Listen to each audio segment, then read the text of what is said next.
ये इत्तला मिली मुझे कि मेरे घर का सामान जो है तो वो वहाँ से निकल रहा है। मेरे घर से निकल रहा है। सोफ़े शायद पहली उनकी लिस्ट में है। पहले जो वो पहले मेरा उन्होंने सोफ़े का शायद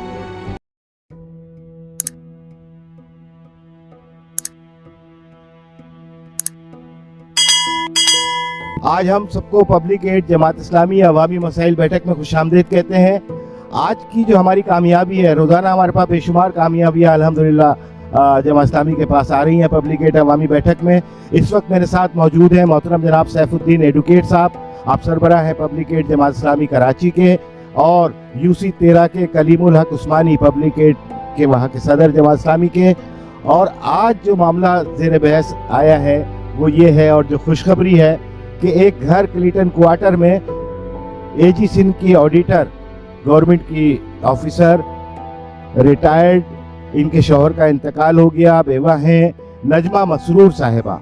इनके घर पे कब्जा माफिया ने और बदमाशों ने कब्जा कर लिया, और कब्जे की रुदात किस तरीके से वो छूटा और किस तरीके से जमात इस्लामी पब्लिक एड के कलीमुल हक उस्मानी, जिनका ताल्लुक यूसी 13 जमशेद टाउन से है, तो मैं चाहूँगा कि कलीमुल हक उस्मानी थोड़ी उसकी तफसील बताएं, उसके बाद हम बहन नजमा मसरूर की भी बात सुनेंगे। अभी कुछ दिन पहले एक खातून जो है हमारे पास आई और उन्होंने कहा कि मेरे घर के बाहर जो है वो ताला लग गया और पता नहीं किन लोगों ने ताला लगाया। तो अल्हम्दुलिल्लाह न सिर्फ PWD बल्कि स्टेट डिपार्टमेंट से भी मैंने कंफर्म किया, और उसके बाद जो भी हालात थे वो तमाम के तमाम हम थाने गए और थाने में भी हमने एक एप्लीकेशन लगाई। लेकिन इंतहाई अफसोस की बात है और इंतहाई शर्म का मुकाम है कि जब वो खातून अपने घर में गई हैं तो वही जो कब्ज़ा माफिया था उसने न सिर्फ 15 पे कंप्लेंट की और वहाँ इंतहाई बदतमीज़ी की, और न सिर्फ खातून से बदतमीज़ी की उन लोगों ने, बल्कि मस्जिद के जो इमाम हैं उनसे भी बहुत ज़्यादा बदतमीज़ी की। तो मैं अरबाब इख्तियार हों या अरबाब इख्तिदार, उनसे ये दरख्वास्त करता हूँ कि खुदा का वास्ता ये जो कमज़ोर और परेशान हाल लोग हैं, जिन्होंने अपनी सारी ज़िंदगी जो है इदारों के लिए वक्फ कर दी, आज वो रिटायर्ड हैं, कमज़ोर हैं, और ये जो नजमा खातून है ये बेचारी खुद बेवा भी हैं। अभी 2 टाइम इन्हें कोरोना भी हुआ। हुकूमत तो कोरोना के भी बड़े ढकोसले और फ्रॉड की बातें करती है, बड़ा शोर मचाती है, लेकिन एक वो खातून के जिसको कोरोना हुआ और वो अपने बेटे के यहाँ गई हो और पीछे से जो है कब्जा माफिया जो है वो उनके घर पे ताले लगा दे और लाखों रुपए का कीमती सामान उनका ले जाए, उसकी एक बड़ी लिस्ट है, वो भी इंशाल्लाह ताला हम मीडिया पर लाएंगे। मैं इसके अलावा एक और खातून है हमारे साथ आज आई हैं, उनके यहाँ कुछ इंस्पेक्टर वगैरह स्टेट डिपार्टमेंट के आए थे और उन्होंने उनका CNIC लिया, और उसके बाद जो है 2 काले कोट में अफराद जो है उनके घर आए और उन्होंने कहा कि भाई ये मकान हमारे नाम इलाट हो गया, आप इसे फौरी तौर पे खाली करें। मेरी समझ में नहीं आता कि ये जो कब्जा माफिया है इसके हाथ इतने बड़े हो गए हैं कि अब इसकी बाकायदा सरपरस्ती होने लगी है। आज हमने राब्ता किया है जमात इस्लामी पब्लिक एड के सदर और जनरल सेक्रेटरी से, और मैं दरख्वास्त करूंगा कि अगर हाफिज नईमुर रहमान साहब भी हो तो उनको भी लाएं कि ये इस शहर में एक बदमाश गया और दूसरा बदमाश आ गया।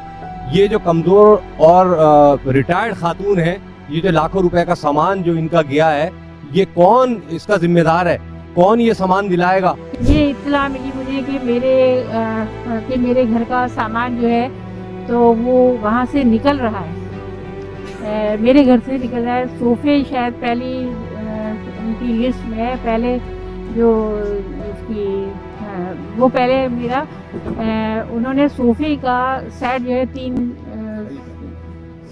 तो उन्होंने 3 पीस जो है वो निकाल के बाहर रखे। उन्होंने हमें इत्तला दी है, पता नहीं चले गए, पता नहीं गए, खुल के नहीं बताया कि सामान आपका जा रहा है।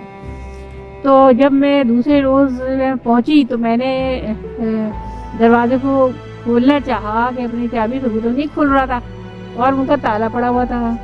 मैंने फिर वो ताला जो है वो लोगों से मशवरा किया, तो उन्होंने कहा, फिर हमें लेके गए थाने, तो थाने में जाके भी उन्होंने ये कहा, और इंक्वायरी वगैरह से भी उन्होंने राब्ता किया तो पता चला कोई ऐसा इस मकान की कोई भी शिकायत नहीं है और ना ये किसी के नाम हुआ है। थाने वालों ने कहा आप ऐसा करें, ये उन्होंने आपका ताला तोड़ा है और अपना ताला डाला है, आप इसको अपने ताले को लगा दीजिए, उनका ताला कटवा दीजिए, तो छोड़िए। तो ये आपके नाम ही मकान है, आप ही हैं। और फिर शनाख्ती कार्ड मैंने देखा, मैंने सारी चीज़ें अपनी ले गई थी और उसमें तमाम फाइल में सारी ले गई थी, मैंने दिखा दी उनको। तो उन्होंने कहा नहीं, आप ही का मकान है। और मेरे शनाख्ती कार्ड के ऊपर भी मेरे ही मकान का पता लिखा हुआ था, G9/5। तो फिर मैंने उनके पास काफ़ी अजीब तरह की गुफ्तगू करने वाले लोग वहाँ आ गए और उन्होंने कहा कि नहीं जी, आप ये मकान मेरा है। और मैंने कहा भाई, मैंने तो सारी जो वो है इसका रेंट वो मैंने जमा कराया हुआ है, मैंने तो किसी को किराएदार भी नहीं रखा उस मकान में। और मैं बीमारी की वजह से अगर भाई के पास चली जाती हूँ या भाई या बेटे के पास चली जाती हूँ तो मेरी हालत ऐसी ही है। मुझे 2 दफ़ा कोरोना भी हो चुका है और मैं बहुत ज़्यादा उसकी शुगर की क्लिनिक पेशेंट हूँ मैं। मेरा नाम शाहब खानम है और मैं 74/1 G क्रिएटर क्वार्टर में रहती हूँ, जो मेरे वालिद साहब के नाम इलाट।